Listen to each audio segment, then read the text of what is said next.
দেখা যায় লাস্ট 3 দিন ফ্রিজে বন্দি রাখে, কেন? ছেলে আসবে, মেয়ে আসবে, দেখবে, দেখার পরে কবরে রাখবে। তুমি দেখবা কি হবে, হবেটা কি? কিন্তু এই যে মানুষটার কষ্ট হচ্ছে, তোমার খবর আছে? মাছ, মাছ চেনেন?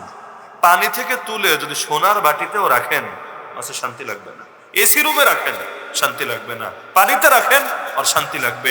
মানুষ যখন মারা যায়, মাটির দেহ মাটিতেই শান্তি পায়। যত বেশি উপরে রাখবেন তত কষ্ট হবে। এজন্য নিয়ম হলো জানাজাও দেরি না করা। আমরা অনেক হুজুরদের ক্ষেত্রে দেখি, আলহামদুলিল্লাহ, মারা গিয়েছে ওই দিন পর্যন্ত অপেক্ষা করেন, রাতের মধ্যে জানাজা দিয়ে যায়। আর দুই এক জায়গায় যেখানে দেরি হয় সেখানে অন্য কোনো পারিপার্শ্বিক জটিলতার কারণে দেরি হয়, কিন্তু যথাসম্ভব চেষ্টা করা হয় তাড়াতাড়ি দেওয়ার জন্য। এমনকি বাংলাদেশে আরেকটা সংস্কৃতি শুরু হয়েছে, বারবার জানাজা।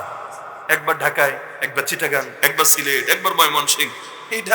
এইটার দ্বারাও লাশের ফায়দা কদ্দুর হয় আর ক্ষতি কদ্দুর হয়, নিজেরা একবার ঘাটাঘাটি কইরা নিয়েন।